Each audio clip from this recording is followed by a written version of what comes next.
The goshawk, a member of the genus Accipiter, is the quintessential avian predator. Forest-dwelling hawks, accipiters represent a distinct line of descent from the predatory theropod dinosaurs, Allosaurus, T-Rex, and Velociraptor. We know this because their bone structure and talons are identical to those of their ancient relatives. Parts of the goshawk skeleton are an exact replica of earlier raptorial dinosaur fossils, even down to the muscles and cartilage in the feet. The first year or immature plumage is incredible camouflage. Stripes and spots help break up the outline against the forest background. All birds, including the goshawk's prey, have amazing eyesight. Squirrels and hares also have highly developed eyesight, so it is imperative for the goss to remain hidden as possible, and this is why few people, even in goshawk country, have ever seen one. Circumpolar in range, goshawks in varying forms can be found throughout temperate northern latitudes of North America, Europe, and Asia. Goshawks, because of their hunting prowess, have been sought after by falconers for thousands of years. It is said that when man rode out of the mist of prehistory, that he held in his right hand the reins of a horse with a bit in its mouth, and a goshawk perched on his left hand, with a dog running in lead. As adults, they look very different. The first year, brown and cream-colored feathers are replaced by steely blue-black and smoky gray feathers. At one time, in different cultures, it was not known that the adult bird and immature hawk were the same species. The Chinese referred to the immature bird as the yellow hawk and the adult bird as the blue hawk. It wasn't until the Shang dynasty of 2205 BC that they began to breed them in captivity and gave them the royal protected status as a symbol of power. The eyes also change from a pale yellow-gray to a rusty red. A true hawk of the forest, they are one of the most common hawks in Alaska, and they eat a wide variety of prey, including squirrels, rabbits, ducks, grouse, small birds, and rodents.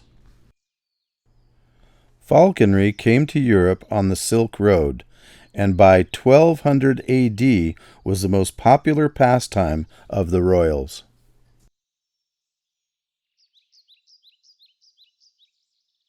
In ancient times, the goshawk was referred to as the cook's hawk, because a trained goshawk flown daily could acquire so much game.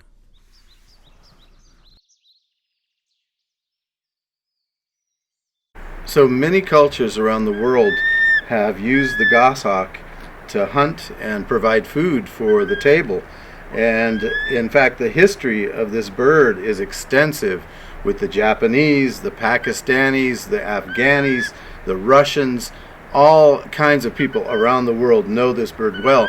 But unfortunately today, in Alaska here, most people don't know the bird, and if they do, it's because they've come in contact with it because it's coming after their chickens.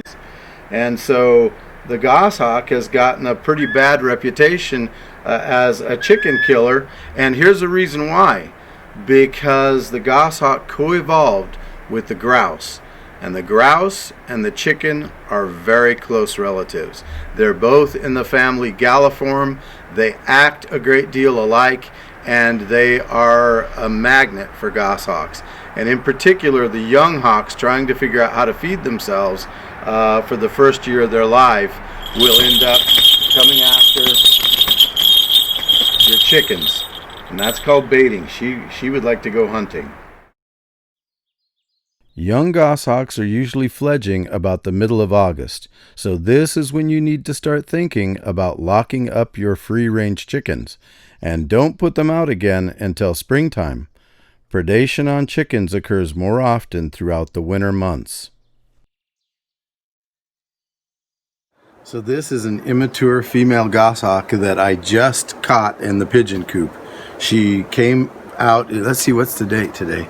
It's August 10th, and this is a really young hawk. She's probably only been out of the nest for 3 weeks maybe, and you can tell that she's young because each of these feathers has a little point on the end, and you can see that that's where the down was, and so there's this little point on each and every one of these, not the tips of the flight feathers, but definitely in the secondary feathers you can see this point, and that tells you, and also her coloration, it tells you that she's a young hawk.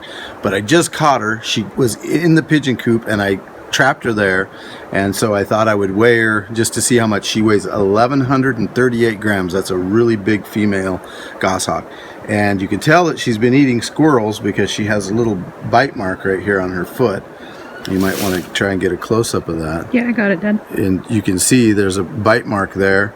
And now I'm going to turn her loose. I just wanted to get a weight on her, and we're going to turn her loose. And I'm going to get a hold of her legs like this. And we're going to take the jesses off first.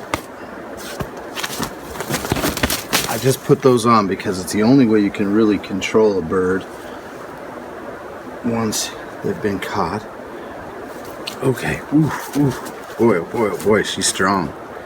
And she's not having any of this. Alright. This is going to be a good year for hawks because the squirrels and the rodents have made a huge comeback. And so this is the first passage goshawk or young goshawk that I've seen around here for a full year. 2 years ago there were a number of them, but last year not a single one, and I thought, I wonder what's going on. But there was no squirrels, there were no rabbits, the game was really sparse. And so this is the sign that the hawks are capable of feeding their young, because obviously this is a really healthy young female goshawk that just left the nest.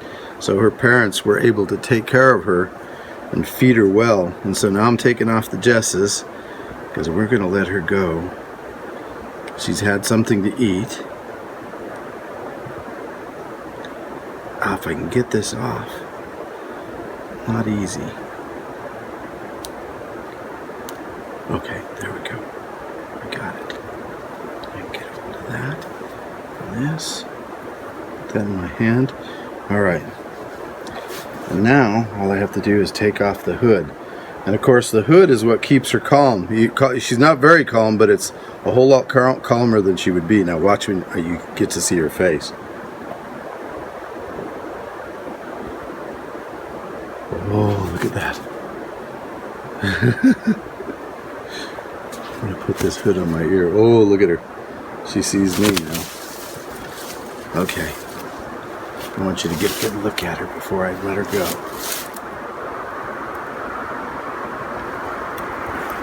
She's beautiful. All right, say goodbye.